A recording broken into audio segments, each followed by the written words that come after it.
Let's see how much word salad the Prince of Flat Earth spits. By the way, please remember to buckle up your seats for a ride into Eric Dubay gradually getting insane by the second in the mind-drilling roller coaster ride that is, Busting the 200 Proofs presenter. I am Discbusters, and here we'll drill and dissect his tides video. Be ready. Isaac Newton theorized, and it is now commonly taught and believed, that Earth's ocean tides are caused by gravitational lunar attraction. The moon's gravity allegedly generates something called tidal force, which causes Earth and its water to bulge out, not only on the side closest to the moon, that meme you just showed fails to understand gravity, but also the side farthest from the moon. Using their own calculations and predictions, however, if the moon is only 2,160 miles in diameter, and the Earth 8,000 miles, that meme you just showed fails to understand gravity. If the moon has enough gravitational influence to lift the ocean's water even a single inch from their deep recesses where Earth's gravitational attraction is exponentially greater, then there is nothing in the theory of gravity to prevent the water from continuing its attraction all the way to the moon. Ducking fails to understand gravity. Moon's gravity does not supersede Earth's gravity. It simply has an observable macroscopic effect on large bodies of water causing tides. And water is an elastic fluid. Furthermore, the velocity and path of the moon are uniform, and thereby should exert a uniform influence on Earth's tides, when in actuality, the Earth's tides vary greatly. At Port Natal, for example, the rise and fall is only 6 feet, while at Beira, 600 miles up the coast, the rise and fall is 26 feet. Not only this, but if the moon's gravity was truly generating a tidal force causing Earth and its water to bulge out, then all the world's lakes, marshes, ponds, and other inland waters would be similarly affected. These bodies of water are not as big as water. Oceans are really, really big. Lakes, ponds, marshes, or other bodies of waters, even the Caspian Sea, are too small to have an effect. And have tides as well.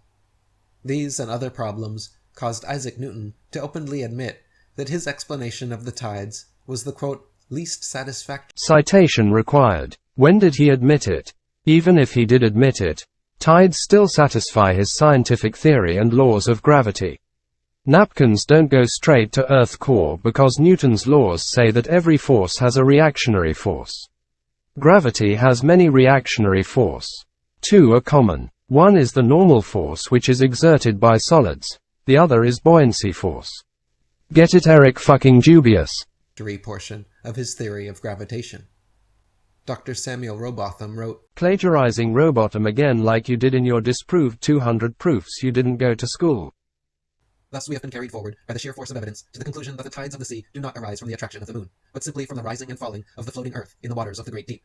That calmness which is found to exist at the bottom of the great seas could not be possible if the waters were alternately raised by the moon and pulled down by the Earth.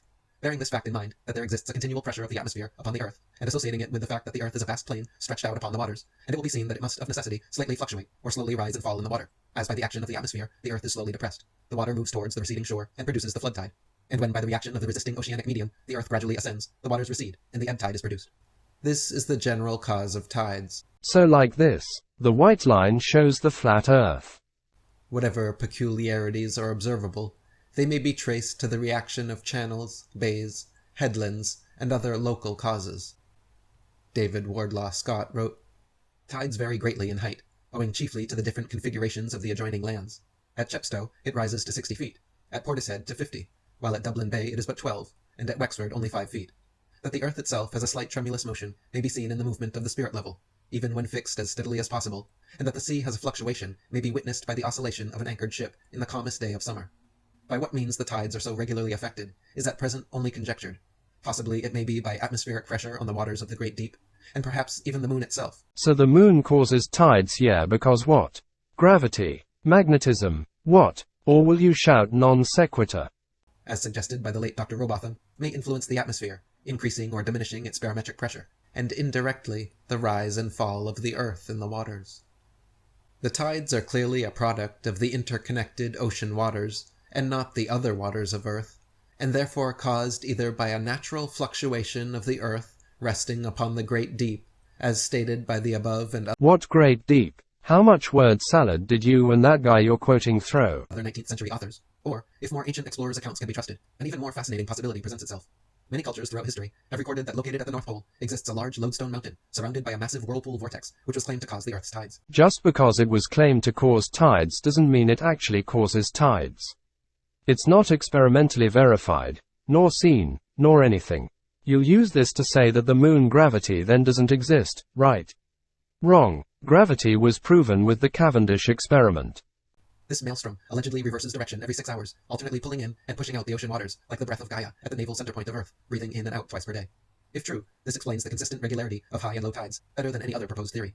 Ancient Norse legends state that a gigantic violent whirlpool, known as Virgelmir, or the World's Well, surrounds the polar mountain, and via 4-6-hour daily cycles of pushing and pulling through subterranean channels, causes the rising and falling tides of Earth. No. None of it still explains how waves work. These are all word salads.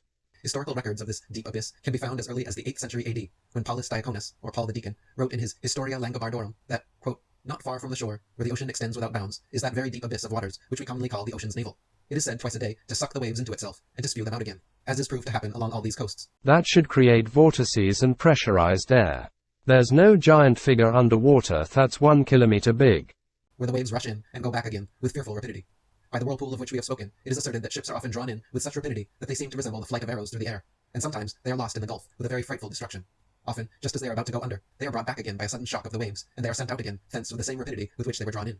In 1035 AD, Frisian explorer Adam of Bremen recounted his deadly encounter with this abysmal chasm in his book Gesta Hemerbergensis Ecclesiastiae Pontificum, stating, quote, "Of a sudden, they fell into that numbing ocean's dark mist, which could hardly be penetrated with the eyes. And behold, the current of the fluctuating ocean whirled back to its mysterious fountainhead, and with most furious impetuosity drew the unhappy sailors, who in their despair now thought only of death, on to chaos. This, they say, is the abysmal chasm, that deep in which report has it that all the backflow of the sea, which appears to decrease, is absorbed, and in turn revomited, as the mounting fluctuation is usually described." Where can you find this magical whirlpool?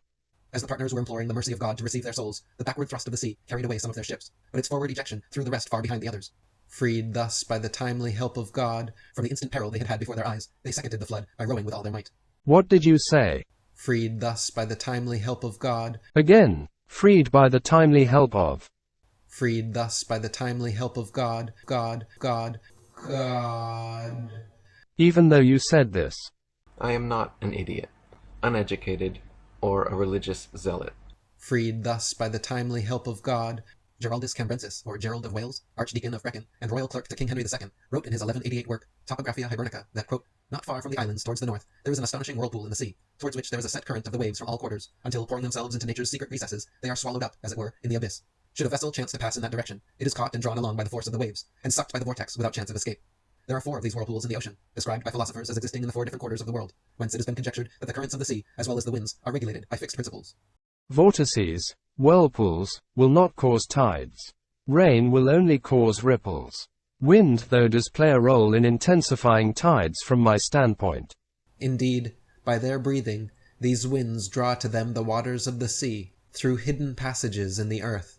They shut them up in the vaults of the abyss, and then, by the same force, drive them out again, causing sea surges, spates, and the whirling of waterspouts. Winds or waters cannot breathe because they don't have the anatomy for circulatory and respiratory systems. Quite simply, all of this does not explain the whole point of the video, tides. It's simply a bunch of word salad derived from ancient scriptures, cultures, some of which probably believe in a ball earth. It's gish galloping at its finds weight. Are you saying my 200 proofs the earth is not a stationary disk is gish galloping? So then Eric's 200 proofs earth is not a spinning ball is also gish galloping. Also, you can debunk any of the proofs I presented in my 200 proofs earth is not a stationary disk. I encourage you to muster up the courage to debunk that. Earthquakes also occur, and various discharges of vapor and conflagration, for when the wind's breath, held in the cheeks of earth, presses to burst out, it shakes the foundation of the world with a dreadful roaring, and forces it to tremble. So when the wind's breath contends with fire in the earth's interior. What was that? With fire in the earth's interior. With fire in the earth's interior. With fire in the earth's interior. Oh, you admitting the mantle, inner and outer core exists. Or is it a non sequitur? Then even in mid-ocean, the depths are fissured, and smoky exhalations and sulphurous flames are seen to emerge. In 1508, cartographer Johannes Ruisch published a world map featuring the polar mountain and whirlpool with an inscription reading, "Under the Arctic Pole, there is a high magnetic rock, 33 German miles in circumference. A surging sea surrounds this rock, as if the water were discharged downward from a vase through an opening to 4 mouths below." Later, in 1595, the most well-known mapmaker in history, Gerardus Mercator, published his Septentrionalium Terrarum Descriptio, featuring the polar mountain and encircling whirlpool in detail, along with the following inscription, quote, "A monstrous gulf in the sea, towards which from all sides the billows of the sea coming from remote parts converge and run together, as though brought there by conduit, pouring into these mysterious abysses of nature, they are as though devoured thereby, and, should it happen that a vessel pass there, it is seized and drawn away with such powerful violence of the waves, that this hungry force immediately swallows it up, never to appear again." Eric, the fuck does this have to do with tides?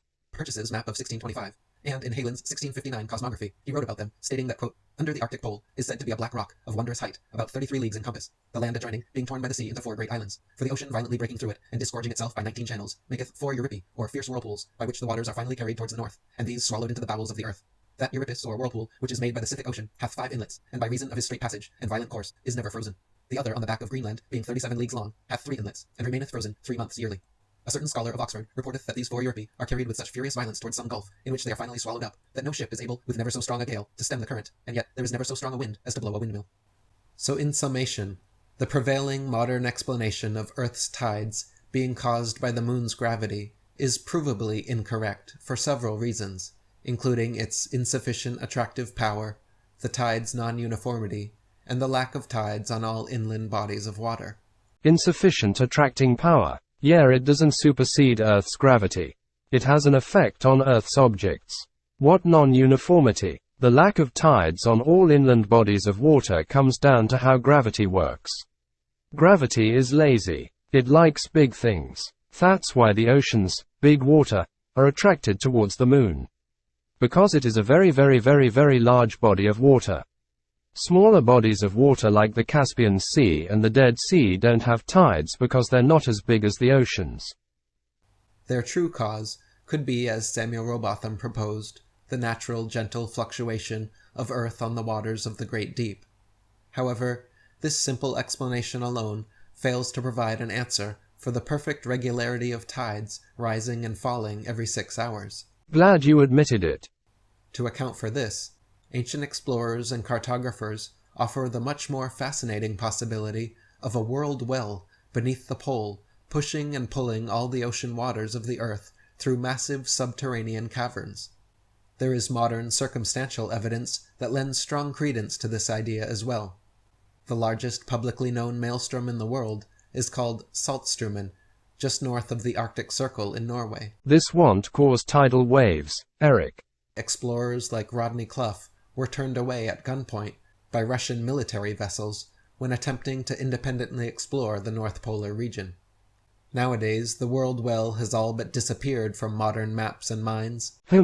Quoting ancient stories that are sometimes manipulated, tampered with, or otherwise outright lies of reality sure seems like truth. But with the current rising tide of truth, there are sure to come more revealing revelations.